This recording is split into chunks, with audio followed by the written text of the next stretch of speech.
Jurnee Smollett, you star in Lovecraft Country as Letitia Lewis, who becomes embroiled in a supernatural mystery in the 1950s, along with, of course, the everyday horrors of racism during that Jim Crow era. And it was developed for TV by Misha Green, who you worked with previously on Underground. So how did you end up joining forces again? Oh man, I read the script for the pilot about 3 weeks.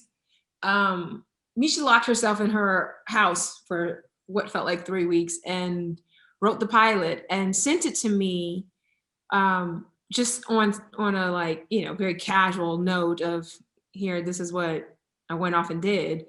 And Underground had just been canceled. And I was fielding a few offers, but nothing felt like I wanted to re-enter the space of TV again, because I had such a great experience on Underground. And then when I read this, first I was just like, I miss her writing. I miss just how bold and audacious she tends to approach the narrative. And then when I read Letty, and Letty's introduced, and the way that she's introduced, the scene with the block party with her sister. And in that very first scene, you learn so much about Letty. And I was so intrigued by this woman. And it's this is a very rare experience that this, when this happens for you, where you just feel that there, under no circumstances will you allow anyone else to play this role. And that's how I instantly felt. I had this real deep connection to her. And months went by after reading the script, and Misha did not offer it to me. She didn't, talk to me about it or anything like that. And I literally started losing sleep about it. Until I was actually in J.J. Abrams' office, and he said to me, did you read the Lovecraft Country script? And I said, yeah, it's amazing, et cetera, et cetera. And he said, you should do it. And I was like, yeah, I think so too, but what's up with your girl? Like, and he just kept saying, you should do it. And I was freaking out, because I was like, you don't need to convince me. I know this, tell her that. And then she called me a few weeks later and just casually said, hey, I need you to go and meet our director. Okay, bye. And hung up the phone. And the series, it includes so many different genres and styles within it. There's adventure, there's, of course, horror, there's science fiction, past, future. What did you think about the challenge of kind of, walking those fine lines between genres, and also the opportunities to kind of explore so much with one show? So stimulating as an artist to be challenged in that way. I guess I didn't really approach it in any terms of genre specific. For me, it was an opportunity to grow and expand and really just use my imagination, to imagine a world in which, your whole life has just been turned upside down, and you realize that the way you thought the world was, no longer exists. But our story really unfolds in a very classical design. It's essentially a story in which our heroes go on a quest to restore order in their land. The difference is when you try to tell a classic story like that and you center it with Black voices, inevitably it's going to be unique to the Black experience. How can you actually restore order to a land for which there never was any for us? And we see that, as the adventure continues, what are we actually fighting for? We're not fighting for the previous normal. We're fighting for a new normal. We're hungry for something better than the way it was. And so it's just, it's so incredibly exciting to have characters. Letty, I was just so struck by, the ability to, the way Misha writes, she has a real ability to subvert stereotypes.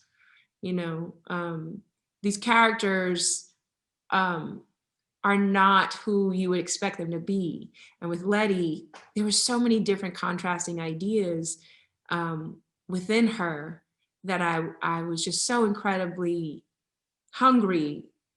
I felt like I'd been waiting for, a role like this my entire life. And for her arc specifically, Letty's arc, the season is about her coming into her power and reclaiming a kind of, an African American birthright, by taking this magic into herself, like literally Black girl magic. And, that did that feel, especially by the end of the season, feel empowering and powerful and emotional to kind of imagine this history and this experience in a kind of moment of triumph and reclamation? It's interesting. Yeah, I mean, I guess I wasn't entirely aware of it in that sense. When you're doing stuff like this, you're just playing the truth. You're playing the truth of the moment. You're speaking the truth of the character, or just responding to an action, right? So I guess I didn't think about it. I didn't approach it in like, oh, we're about to do some Black girl magic, in hindsight, I look at it, I'm like, whoa, this is, in all of the different characters, not just Letty, right? I think it was just so essential for us to just tell the truth of who Black women are. And it seems like a radical act. And yet, still in this day and age, normalizing our stories is still radical, sadly enough. The woman who gets on her knees and prays for her man, the woman who, in all her rage, takes it back to some cars because she feels incredibly violated because they put a cross on her lawn. And what that violation ignites in her, this unbound rage. A woman who is struggling with her own demons, a woman who is dealing with real abandonment issues from her mother, doesn't want to be her mother. And yet, as with us, we don't want to be our parent, but yet we become them inevitably because we're working so hard against it that you actually become it. And so I think we were just trying to tell the truth of how we as Black women have all these different colors and hues inside of us, just like anybody else. We were trying to bring humanity to the character. And I think, far too often with our stories, we as Black women have suffered a lot, but we've also triumphed a lot. And I think, unfortunately, so often our stories are told in a way in which you focus on the former instead of the latter, and I think I'm just so hungry to tell the whole truth of who we are. Yes, we are strong, but we are also vulnerable. We are, full of colors. And yeah, so I think it just, again, it comes down to just telling the truth of who she is as a person. And you're telling this emotional story, on a show that incorporates a lot of effects. How do you go about getting into that mind state of the character and of a scene when there are like so many visual effects, that will come into play in post-production, obviously, and like how do you get yourself in there in the moment? You have to. There's a number of things. It depends on the scene, but overall, you have to really have the discipline, and not even necessarily discipline, but you have to have the ability to allow your full emotional life to have access to your instrument. And your imagination just has to be free of any judgment. I remember doing a film years ago that Denzel Washington directed called Great Debaters. And one of the things he told me was, Jurnee, fail big.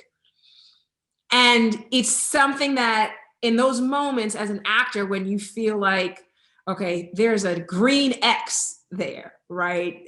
And, everyone's around, it's just the discipline and the focus of not caring, of falling, jump off the cliff. Don't judge it. Just do it. Just behave. How would you respond to them? You know what I'm saying? It's like kids. Kids have such a beautiful imagination. Kids are the best actors if they're not tampered with, right? Like if the parents don't come in and teach them how to act, you just go and you watch your child, right, in their room, and they create a whole world with with the dolls and the stuffed animals and the action figures, and they're acting, but they're behaving, you know? So it's really just about being in those moments. I don't know that I approach it in any different way than I would approach any scene. It's just, yeah, allowing my emotional life to have full access of my instrument.